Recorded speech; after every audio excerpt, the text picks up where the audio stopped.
Hello and welcome to Crusader Kings 3 and my first Let's Play in this game. So, I will preface this by saying that I have played a bit of Crusader Kings 3, about 20 hours or so by now, so that I have learned how to play.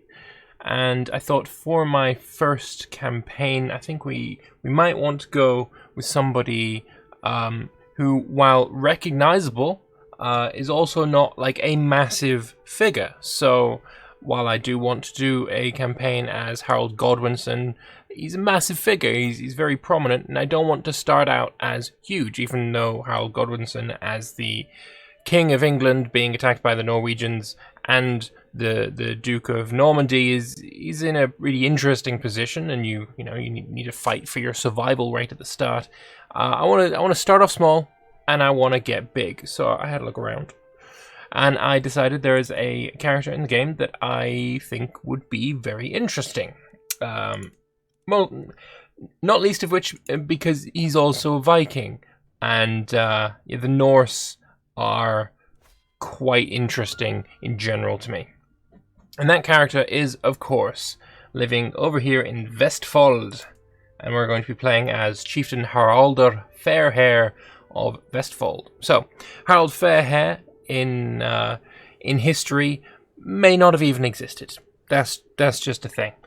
He's mentioned in the Icelandic sagas, but the earliest recording of him is from the 12th century or maybe 13th century. He's actually not mentioned in any contemporary sources, but up until about 2000 or so, it was generally accepted that he existed.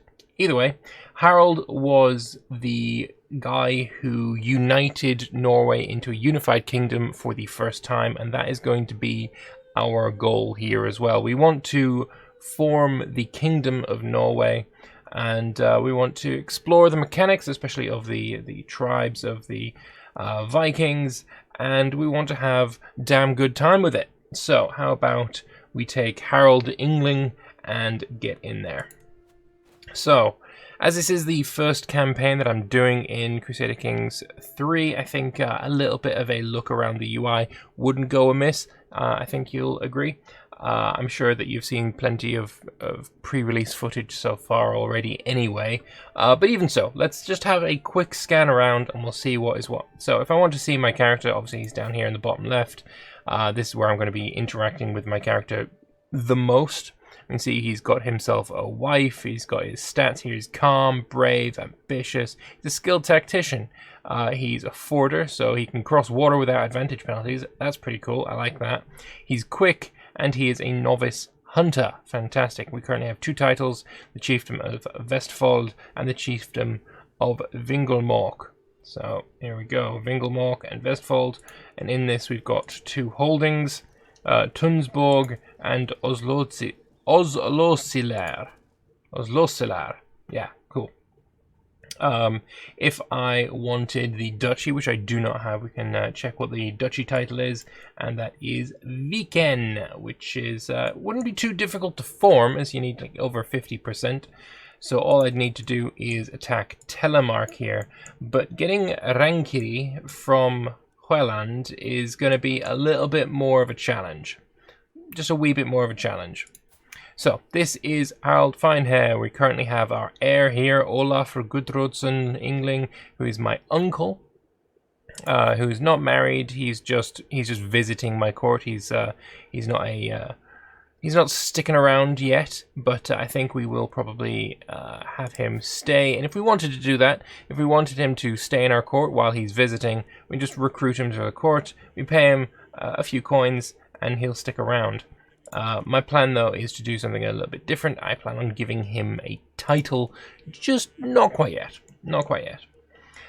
If you are looking for, what to do next, we have this thing up here, issues. It's quite useful at times. Also, sometimes a little bit in the way. I'll just put that out there. It'll tell you what wars you are allowed to declare. It'll tell you if you've got too few champions, which we'll get into in a moment, and suggestions to fabricate a claim. It'll tell you if any of your people can get married. It tells you quite a lot of things. It's very, very useful, especially when you're attacked or attacking somebody. It'll come up and say, you can call your allies to come and aid you, which is very useful at times because, you know, they don't get called in automatically, or you can't call them in from the war screen. So having that being done there is quite useful. We can also see a couple of little buttons at the top. Primary heir is of the wrong dynasty, so my primary heir right now is my mother, Rögenhildur. So she's of the Hjort dynasty, and yeah, she's wrong dynasty. So if we die right now, game over, as we would do in CK2 as well. And also we have not chosen a lifestyle, so we can have a quick glance through these. But obviously we've got the standard diplomacy, martial, stewardship, intrigue, and learning. And if we wanted to choose something in diplomacy, we can choose one of these 3 lifestyle focuses, whatever, and then go through the perks here that come with them. There's some really quite good ones. For example, I really like Ducal Conquest, very nice indeed. But I think for now, as we have got, let me open this one again, because we've got a martial education, we gain 30% more experience in this lifestyle, and also martial for the Norse is actually really damn good. So we're going to go with the martial strategist focus, and I want to head down this tree here, especially because if I take, you know, Bellum Justum, it's okay. Casus Belli cost negative 50%. It's all right. That's all right. But then we get here naval speed plus 25%. As a Viking, that's kind of important. That's pretty damn good. And then this one I really like, raid speed plus 25%. Really handy. So we're going to choose the strategy focus. Good stuff. So we could get our mother married. If we marry her off to, say, someone in Trondheim, then she'll no longer be our heir, I believe, and we may get our uncle as our heir instead. I don't know yet. But either way, let's move on to other things. Let's stick around the bottom here for a while. One thing that it took me a little long to figure out where I was going wrong, or what I should be looking at, is this bar here. I didn't realize that this is where you check your stress, and stress is incredibly important in this game. If you do anything that is against your perks, against how your personality, then you will gain stress. If you get to the next level of stress, you could become a drunkard, or you could become a lecherous, lustful person, because, you know, you're dealing with your stress in your own way. You want to generally keep your stress pretty low. So going against your personality, not so good. Your personality as well. Things like calm. This is a really interesting one for Harald Fairhair, because there's some events that you get that, you know, the best and most standard way to go, I would say, is to, you know, just go and attack them. That's what we want to do, but he's calm, so it doesn't really work out so well. You will get a little bit of stress there. He's also brave, which in the Norse religion, asatru, is not a sin, the opposite of a sin. It's a virtue. So that's why it's glowing green as well, which is nice. And we're also ambitious, which is fantastic. To see what you have as your, you know, sins and virtues, you can see it here. Our sins at the moment are deceitful, craven, and forgiving, while our virtues are wrathful, brave, and vengeful. We've got a few tenets as well. We can do some ancestor worship, prestige from level of splendor for newborns, prestige from level of splendor and getting married, maximum long range opinion bonus going up. It's characters of the faith gain additional bonus upon the successful completion of a pilgrimage. All good stuff. We can human sacrifice executions earn piety instead of costing piety, so it might be something that we want to look into and do a bit of. And also warmonger. Instead of an offensive war opinion, we have a at peace opinion, which is, you know, our vassals want us to be at war. Prestigious rulers can use the invasion CB once per lifetime. Head of faith can declare great holy wars, provided the faith is organized. We're not yet organized. Maybe we will eventually become organized. So we can see at the moment Satru is unreformed, and to reform it, can we just reform it right now? Oh, we need to be very pious. Yeah, no, we can't. But maybe in the future that might be something we look into. Obviously, we've got our marriage doctrines saying what is good and fair in the Asatru religion. So, marriage type is consorts and concubines. We're allowed to divorce. You're allowed to do cousin marriages. Bastards can be legitimized. Same-sex relations is criminal. Male adultery is criminal. Kinslaying is criminal. Deviancy is criminal. Female adultery is criminal, and witchcraft is criminal. And then clergy doctrines. Clerical function is recruitment, so clergy can be commanders and champions. Clerical marriage is allowed, it can be male or female, and appointment is temporal and irrevocable. So you can, replace your court priest or chaplain as you wish. Get the best one you possibly can. Got some holy sites as well. We've got up here in Ranaheim, we've got Uppsala, we've got Leire, something like that. Paderborn, and finally Zealand. And we own 3 of them in the religion right now, which is not terrible. It's not terrible at all. But we obviously would want more of them. Right, we saw something there about champions. Let's have a look at that. That is in the military screen. We'll just skip over realm for right now and go into here. Our champions, we got 3 out of 5 at the moment. Olafur would be 5 prowess champion. We might want to recruit him because champions are actually really quite important and good, because if you are, say, fighting in a battle, champions do quite a few kills and also can kill enemy characters in single combat quite a lot. So you want people that are good at it. Anything over 10 I'd say is pretty good.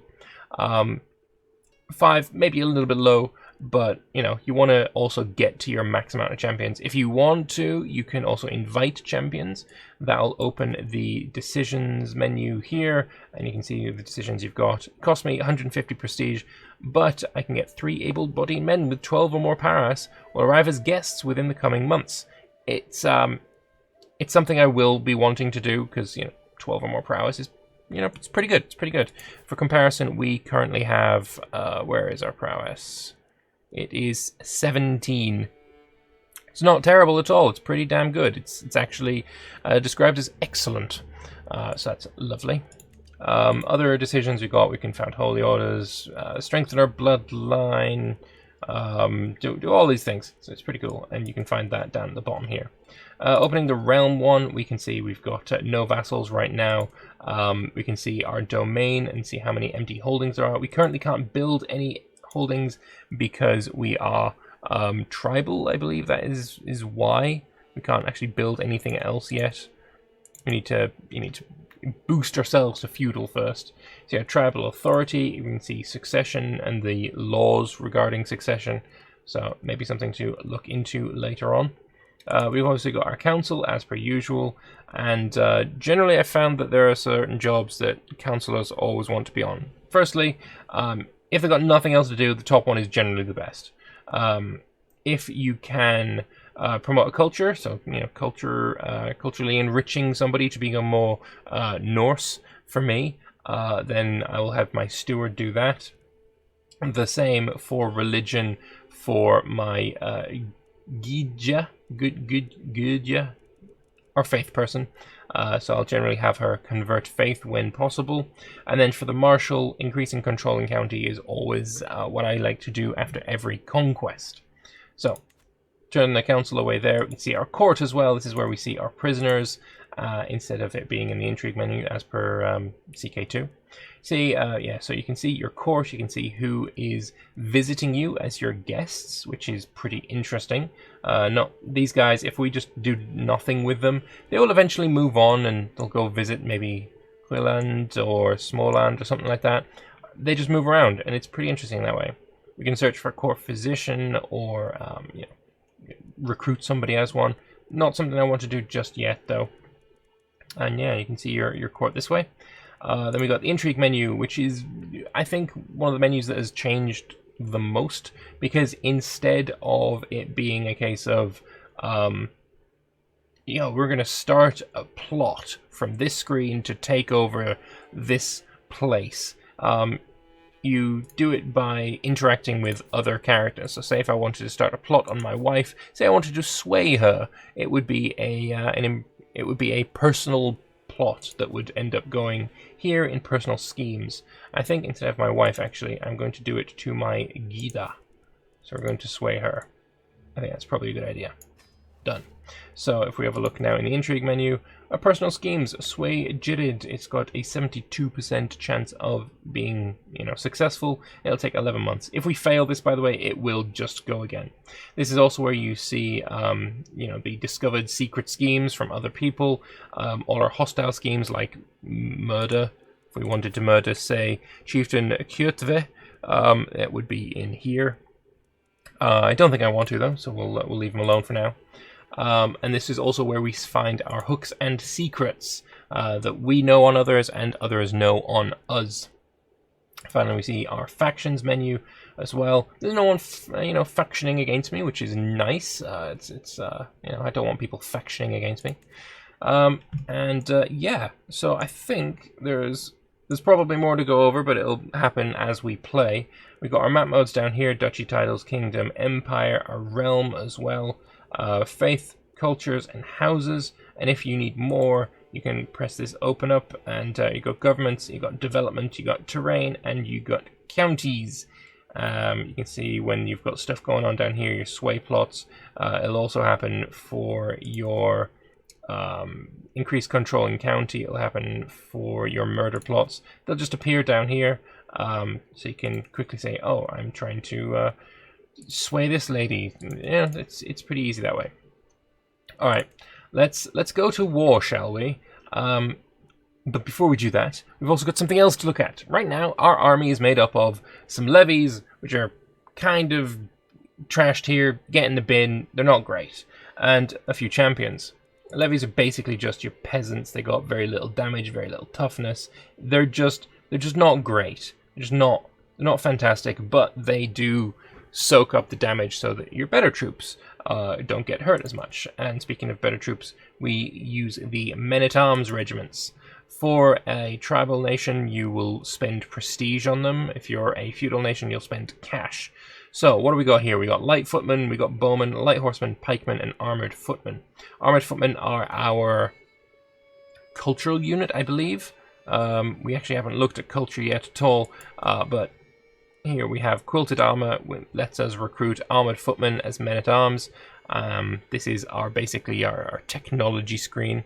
We don't choose the technology. That would be the cultural head Jarl Bjorn Ironside of Uppland, who is living right there in Stockholm. And if we become larger than him, we'll become the cultural head. We'll be able to choose what we research next, which is an interesting way of going about it. But yeah, that's at the moment we're trying to research onagers, which is quite nice. Onagers are also a men-at-arms regiment that we just don't have access to right now. So what could we create? If we have a look, say, at the light footmen, we can see that they have also got 10 damage, but they also have 16 toughness compared to the levies with only 10 toughness. I think what I want is some armored footmen with their 33 damage, 22 toughness. There's only 100 men in the regiment. I think that is the same for everyone, though. I haven't seen anyone that is more or less than that. Obviously, there's certain different prices for each of them, so if we wanted to, we could get way more light footmen than we can of armored footmen. But I think going with the strongest is probably not a terrible idea. So let's create a men-at-arms regiment of armored footmen. And what we could do if we wanted to have a second unit of them, either we could create some more armored footmen here, or what I think is probably a better idea is to click on them and increase the size. And I'm going to increase this size straight up to 4, as I do start with 1,000 prestige. I'm going to immediately spend all of it on getting 400 extra men. So there we go, straight up to 400 extra men. And I personally think that's a pretty good idea to start off with as Jarl Fairhair. I'm not sure for others if that's wise or not, but maybe we'll see in time. Right, let's use these men and go to war against Chieftain Roald of Telemark. He has land in the Duchy of Viken that we want to have. He's chaste, he's stubborn, and he's going to go down. So, declare war. These are the CBs that we can possibly use on him. At the moment, all we've got is raid for captives, as we've got that Norse, thing we got. What's it called again?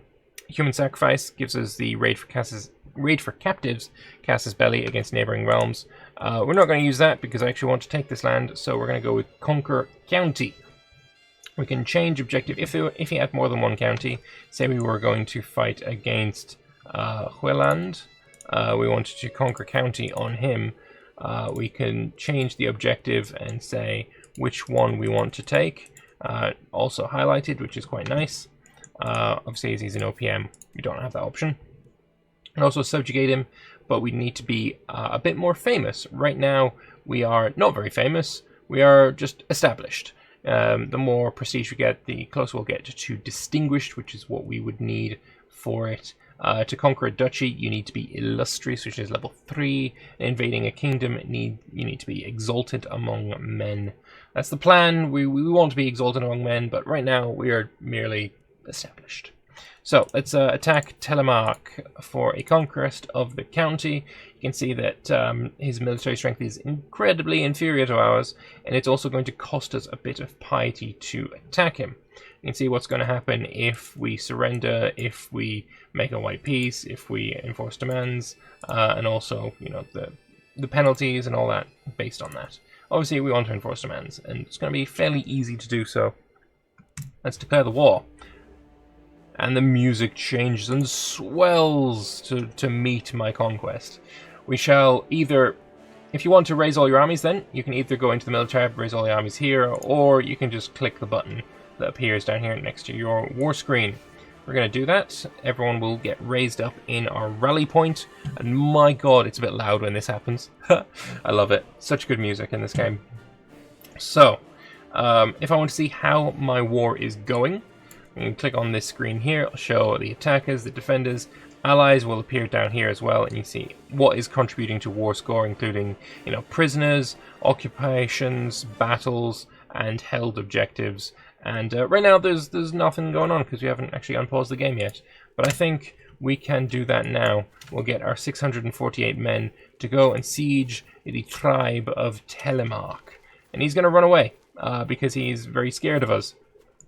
Which is probably wise. So we're just going to sit here and siege him. So, while hosting lords and ladies from realms near and far, some opportunities to portray my Jida Jirid in a good light have presented themselves. My lord, pray tell, who is the most venerable person you have heard of? So I could say that it's her. She'll like me, plus 10 opinion. Or I could say it's me and gain some of that prestige back that I spent on the armored horseman. Sorry, armored footman. Me, of course. Naturally. So we're going to do that. This guy's just wandering around. There's not much he can do, but I imagine he's probably going to embark on some boats and try and land on Tunsborg or Oslo Solar. Possibly. Some of my councillors believe the job is theirs by right of blood or influence alone. How wrong they are. I expect results, yet I'm often disappointed. After a long day, I'm complaining to Rögenhilda when she interrupts me. Let me do something about it, husband. A few lessons might sharpen their wits. So she could, study some martial. She could study stewardship, study intrigue, or she could stay with me instead, and we could have the baby making time.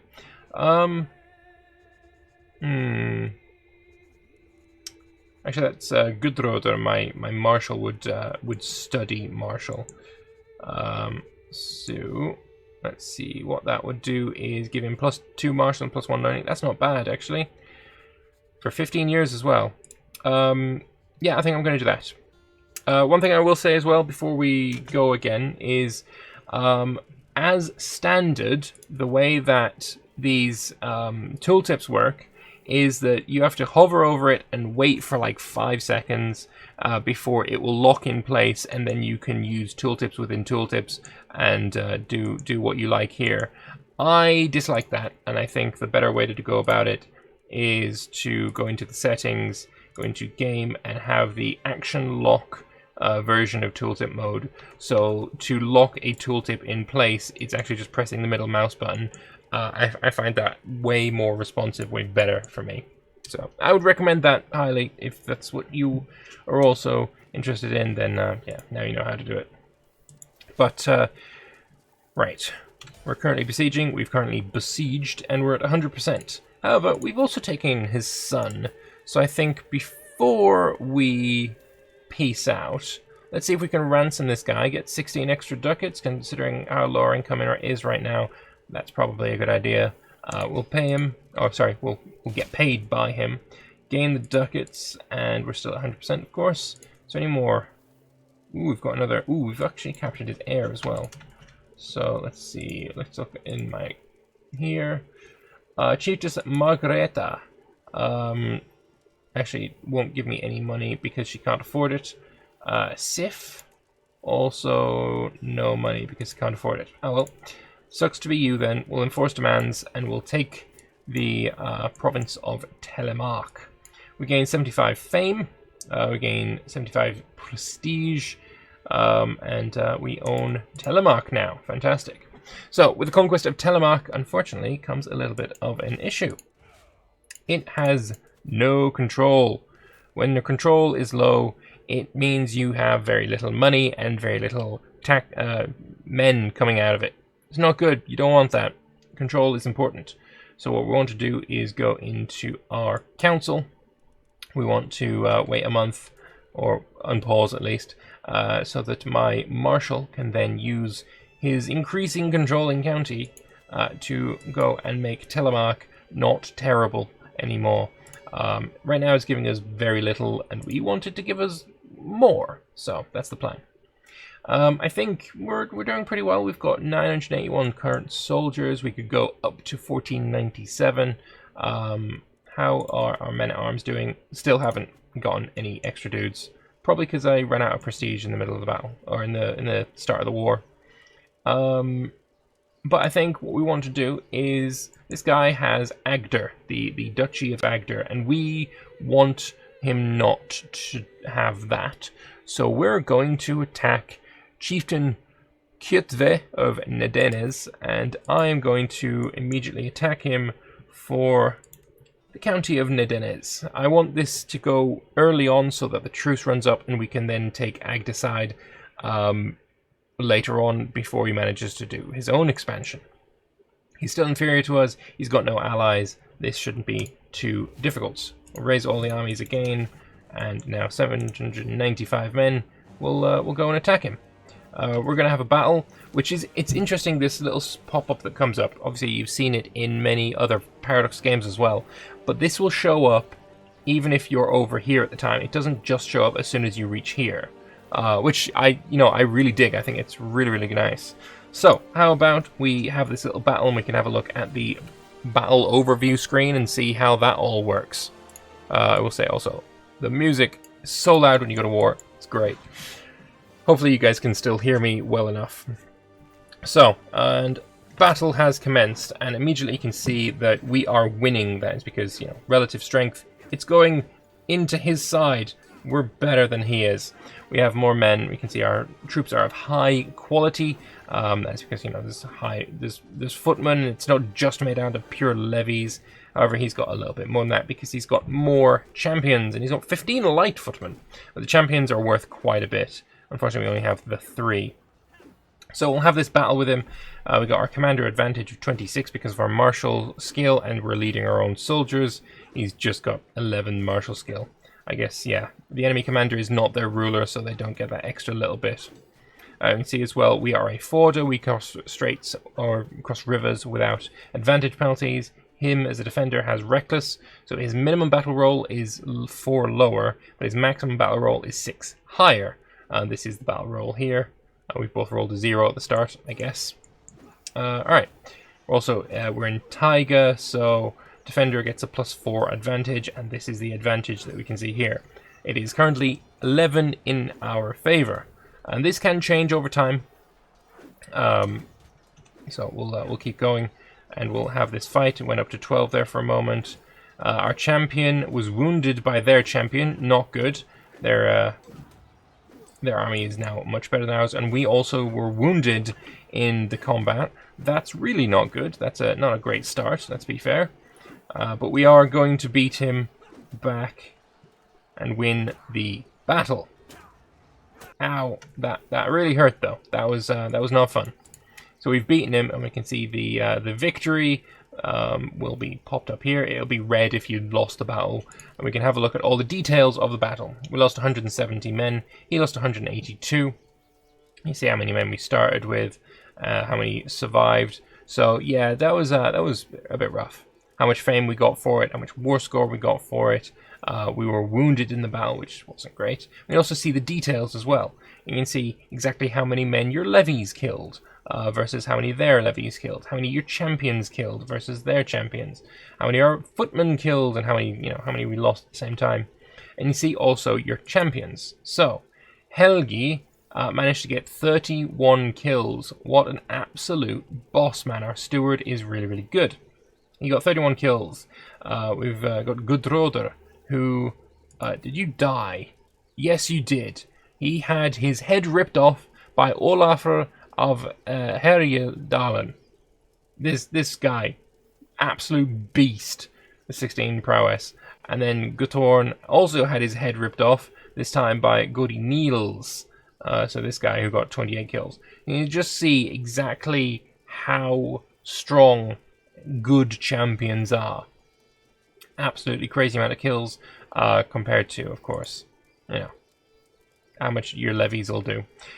So go back to champions. You can also see events. So our champion Helgi wounded Eirikr, and then Helgi wounded Thor, this guy, and then unfortunately our champion got murdered, and our champion got murdered, and then I was wounded by an enemy soldier. Thankfully it wasn't a champion that we were fighting, otherwise we may have lost our head as well.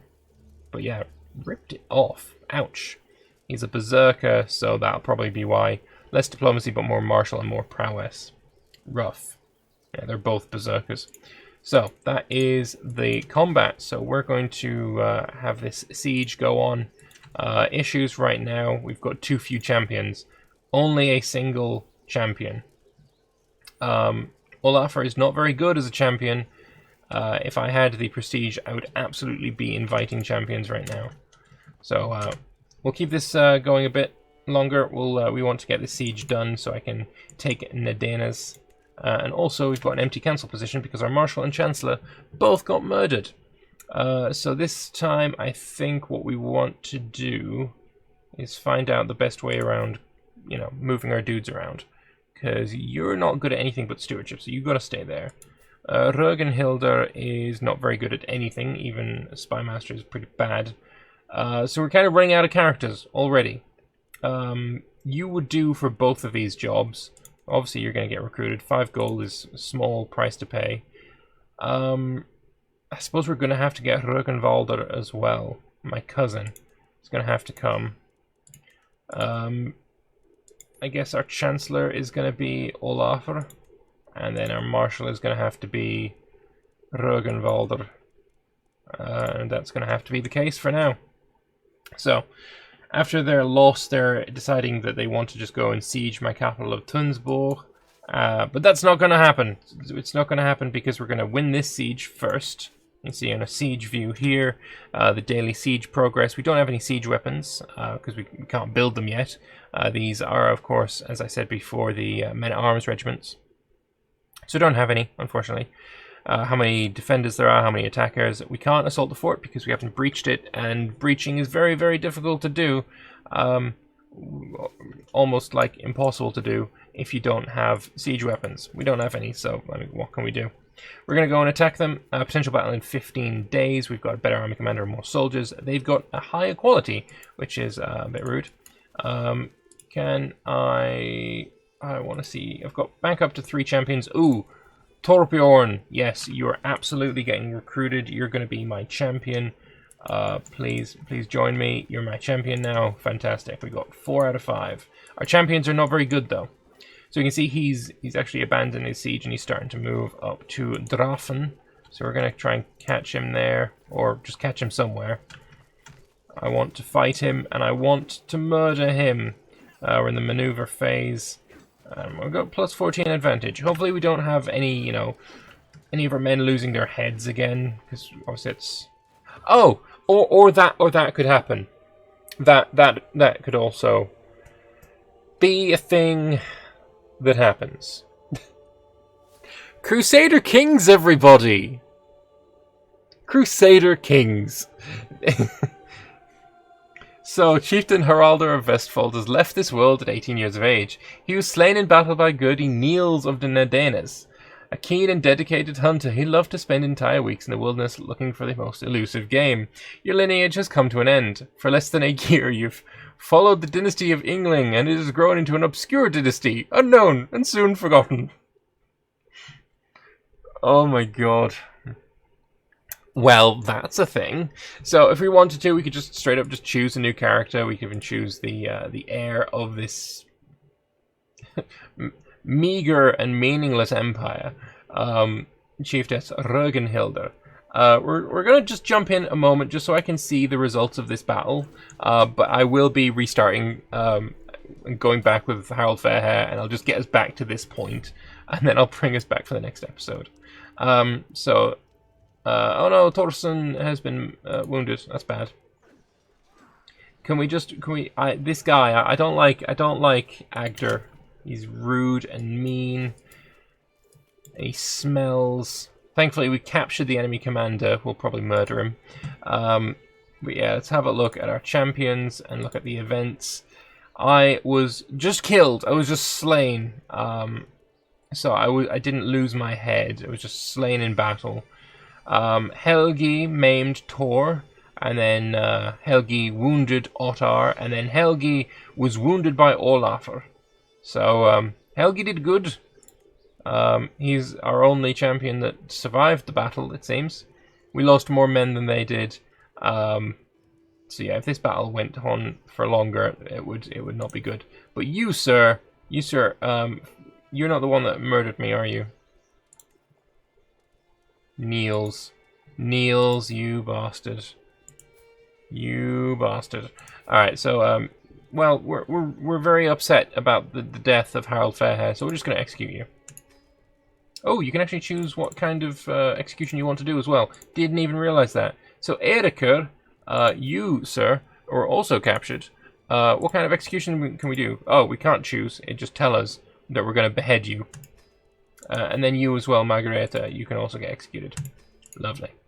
Well, like I said, I'm going to put a cut in here. I am going to restart, and we're going to get Harald Fairhair back again. I'll bring you back right at the start of the Agderian War. And hopefully this time we won't lose our life to a battle in our capital. That's the hope, at least. But anyway, this has been Crusader Kings 3, my first video of it on the channel, and I hope you have enjoyed it thoroughly.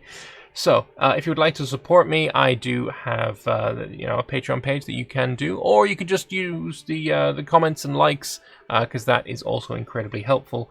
Links to a bunch of stuff in the description below. But regardless, thank you all so very much for watching. I hope you've enjoyed these episodes, and I hope you enjoy Crusader Kings 3. Thank you all very much for watching. I'll see you next time. Bye bye.